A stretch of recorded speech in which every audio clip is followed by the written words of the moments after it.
Hi kids! Hello! Ready na ba kayo for today? Oo, dapat lahat tayo ay handang-handa na. Ngayon ay oras na upang umawit, sumayaw, makinig at matuto. Nawa mag-enjoy kayo ngayong araw na ito sa ating lesson. Ingat kayo lahat. God bless you!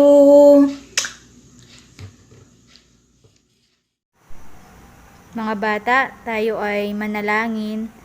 Panginoon, salamat po sa pag-aaral namin sa umagang ito. Salamat po sa aming mga natutunan.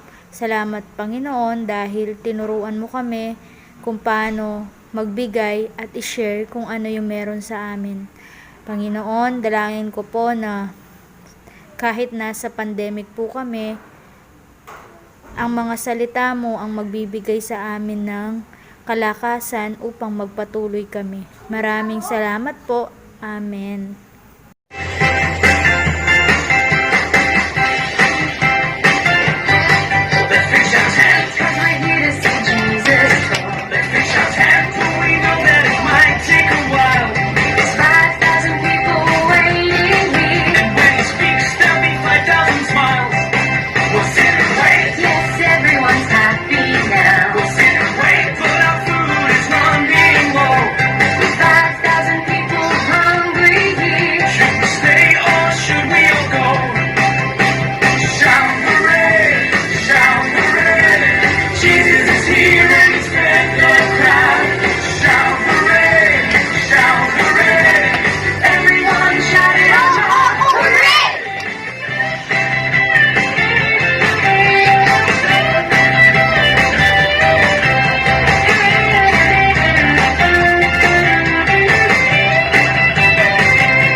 Hello kids!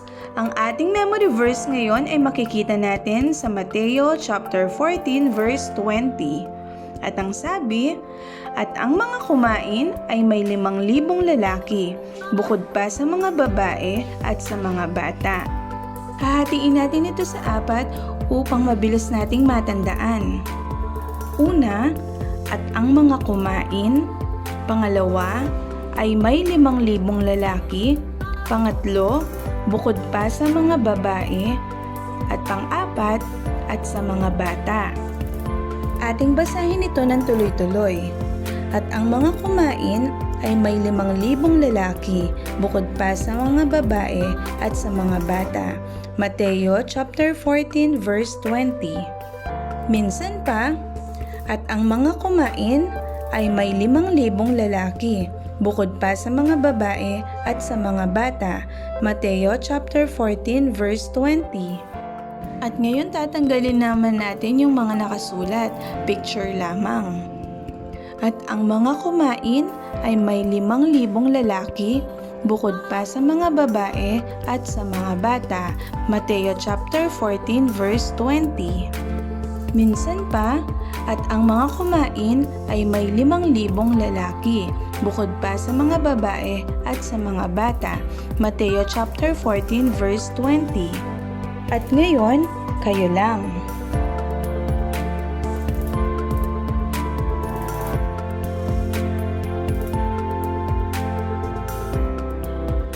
Very good! At sa pinakahuli, tayong lahat ay sabay-sabay na isaulong ating memory verse.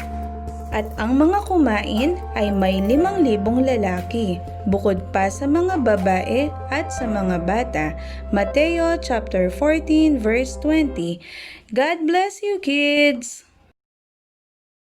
Kumusta kayo mga bata? Ngayon ay nasa panahon na tayo ng storytelling o ang pakikinig ng kwento at sa aral nito. Alam niyo ba na ito ay paborito ko nung ako'y bata pa at uma-attend ng Sunday School. Kaya tara, panoorin natin ang ating kwento na pinamagatang The Story of Two Fishes and Five Loaves. So Jesus and his 12 disciples found a boat and went to a quiet place to talk amongst themselves. But many people saw them leaving and ran following them on land. The wind that day was quite slow, which in turn slowed down the boat Jesus and his disciples were in. And so the people who were running following them reached the other side of the river much before the boat could reach. The people were waiting on the shore for them to arrive. When the boat reached the shore, Jesus saw the huge crowd, and his heart was filled with love for them. He realized that these people had come all the way to meet him, only to find a teacher and someone they could believe in. Jesus knew that the disciples would understand, so he started teaching the crowd. It was getting late in the day, and the people were growing hungry. None of them had had food since morning. The disciples came to Jesus and said, "These people are hungry. It's quite late. Let's send back these people so that they can get some food in the neighboring towns." But Jesus had other plans. He said, "Do not send them away. You give them something to eat." The disciples were confused. They did not quite understand what Jesus was trying to say. How can we feed so many people? There's no food around. While the disciples were talking to Jesus, one of the disciples, named Andrew, saw a small boy walking down with a lunchbox. He stopped the boy and asked him what food he had with him. He ran back to Jesus and his fellow disciples and said, This boy has some food with him. He has 2 fish and 5 small loaves of bread. But that will never be enough for such a huge crowd. Jesus just smiled and said, Ask everyone to sit. The entire crowd, all 5,000 of them, sat on the ground. Jesus took the loaves of bread from the boy and thanked God for them. He then ordered his disciples to pass around the bread among the people, and they could take as much as they wanted. He did the same with the 2 fish the boy had. After everyone was full, Jesus asked the disciples to gather all the leftover food. The disciples did what they were asked to do, and after gathering all the extra food, the disciples counted they had 12 baskets full of fish and loaves of bread. And that was a miracle. The people saw the miracle they wanted to see to believe in Jesus. Nagustuhan niyo ba ang ating kwento, mga bata? Ang galing, di ba? Sandali, bago tayo magpatuloy, mag-review muna tayo. Ilan ang isda na ibinigay ng bata? Tama, 2. Ang galing naman nila. Yung mga tinapay, ilan naman? Tama din, 5 tinapay. Kaya makikita natin dito, 2 isda at 5 tinapay ibinigay ng bata kay Jesus. Anong ginawa ni Jesus bago sila kumain? Tama, sila ay nanalangin. At nakita naman natin, ang konting bagay, dumami ng dumami at may sobra pa. Kumain lahat sila. Kumain lahat ng mga tao na nandoon. Ilan nga ba yung mga tao na nandoon? Tama, 5,000. At iyon ay bilang lamang ng mga lalaki. Siguro mas marami pa sila sa 5,000. Makikita natin dito na kahit konti lang ang meron tayo, kayang-kayang padamihin yung ng Diyos.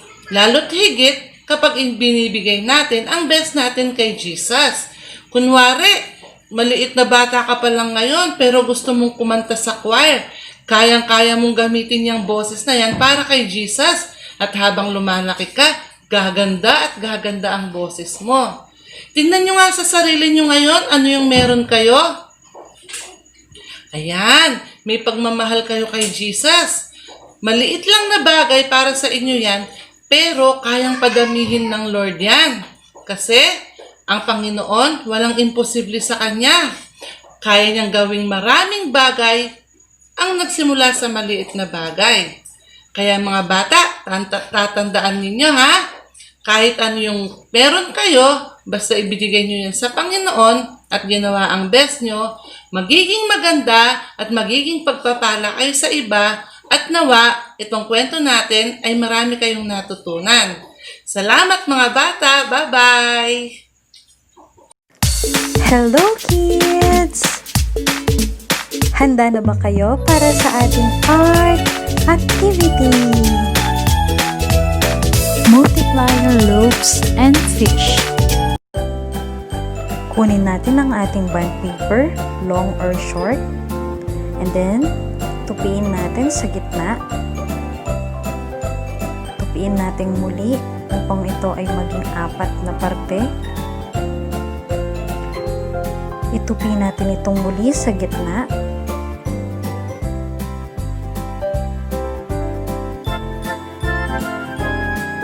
At ating gupitin. Dahan-dahan kayo sa paggamit ng gunting ha mga kids. Maaari kayong magpatulong sa mga mas nakakatanda sa inyo.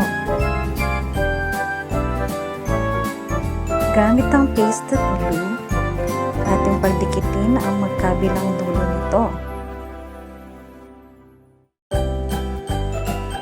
Ibalik natin ito sa pagkakatupi at ating guhitan na para bang tinapay. Gamit ang lapis at pagkatapos ng lapis ay ang ating marker.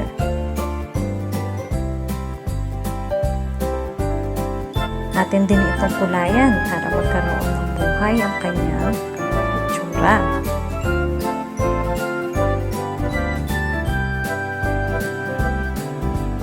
Ayan, meron na tayong nagawang isang tinapay. Atin na ito ngayong kupitin, ngunit huwag natin isama ang magkabilang dulo nito. Ayan, nakagawa na tayo ng one bread. Tingnan nyo, pag hinangat nyo ang nasa pinakauna niya para itong dumarami. So ngayon, gagawa lang tayo ng 4 na ganito upang makumpleto ang 5 loaves. Para naman sa ating mga isda, uulitin lang natin ang naunang step sa pagtupi sa ating bond paper.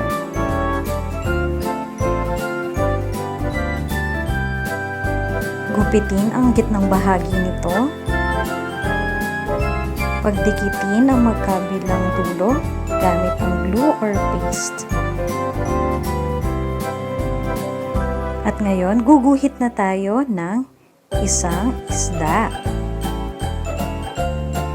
Kung hindi tayo masyadong marunong pang mag-drawing, pwede tayong magpatulong sa mas nakakatanda sa atin.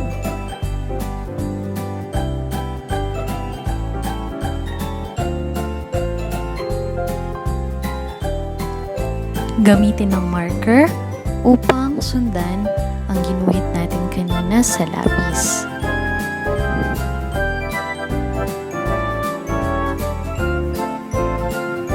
Atin din itong kulayan.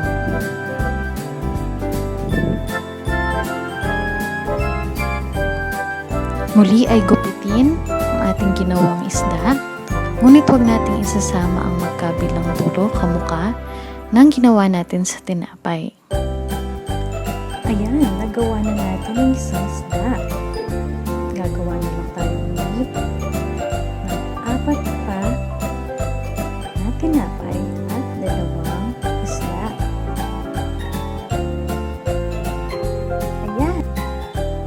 Kumpleto na ang ating 2 isda at 5 tinapay.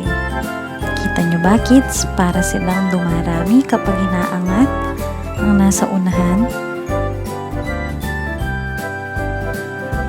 Maaari natin itong gamitin kapag gusto natin ikwento sa mga ibang bata o sa mga kalaro natin. Maaari lamang tayo maghanap ng isang basket at ilagay natin ang ating mga ginawang 5 tinapay at 2 isda. Habang kinukwento natin ito, pinapakita natin na dumarami sila katulad ng nasa kwento sa Biblia. Salamat mga kids, nawa ay nag-enjoy kayo sa ating art activity. God bless us all!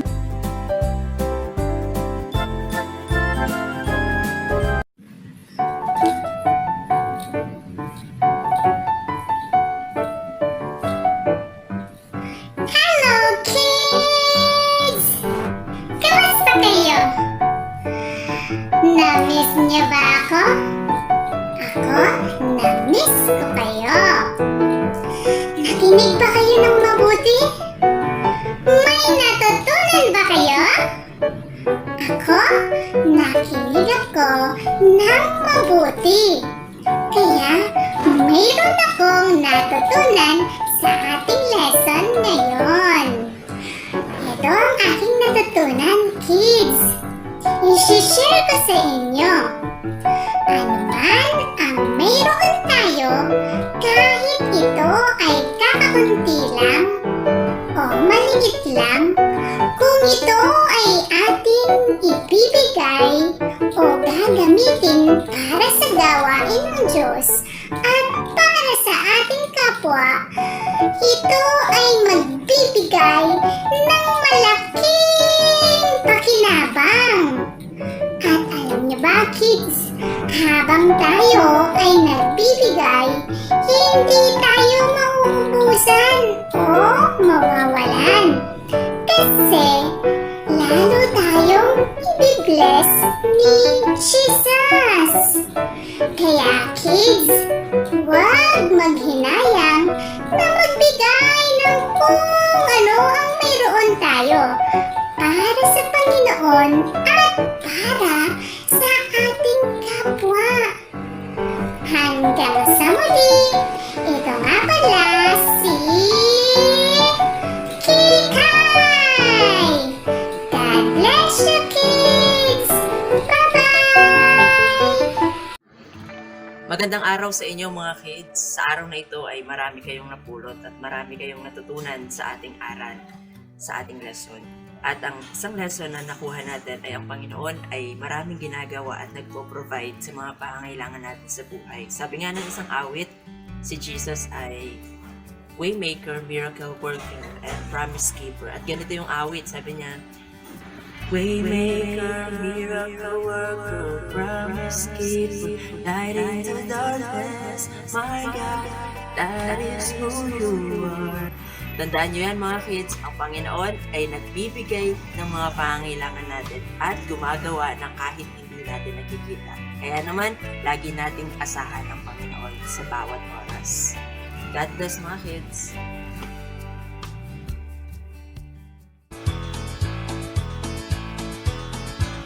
A long time ago, there was a boy who went to hear Jesus speak. But before he left, his mother fixed a basket of food to eat.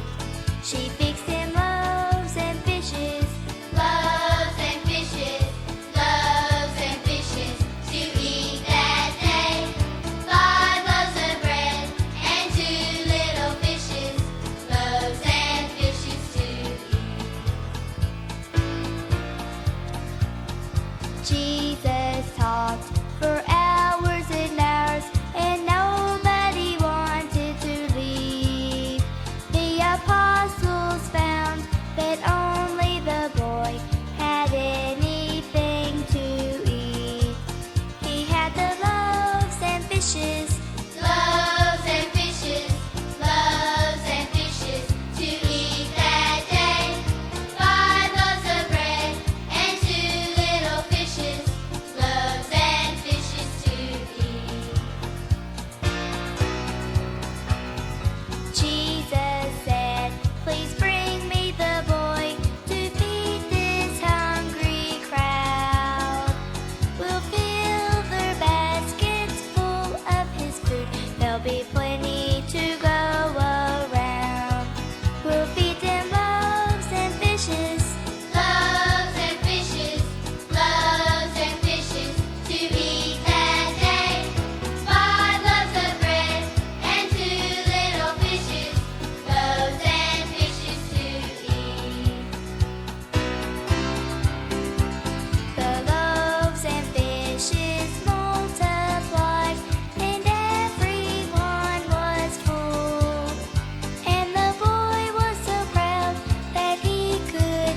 Ulo ko'y iyuyuko, mata ko'y ipipikit, kamay ko'y ititiklop at ako'y mananalangin.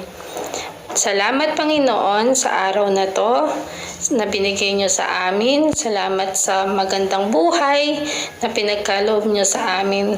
Salamat sa mga natutunan namin ngayon. At gayon din Panginoon, salamat sa aming mga guro, deaconesses na nagturo sa amin. Kayo ang siyang manguna sa buhay ng mga bawat bata, Panginoon. Dinudulog namin sa inyong banal na kamay ang mga batang ito at maging nawa silang successful at mag-hold on sa inyong promises sa buhay nila, Panginoon. Ang mga natutunan ng mga batang ito, Panginoon, kayo po ang siyang manguna, isa puso't sa buhay namin ito, Panginoon. At gabayan niyo kami sa araw na to at maging sa susunod pang araw, Panginoon. Yung pag-iingat at guidance mo ay mapa sa amin, Panginoon. Ito po ang aming samot dalangin sa pangalan ni Jesus. Amen.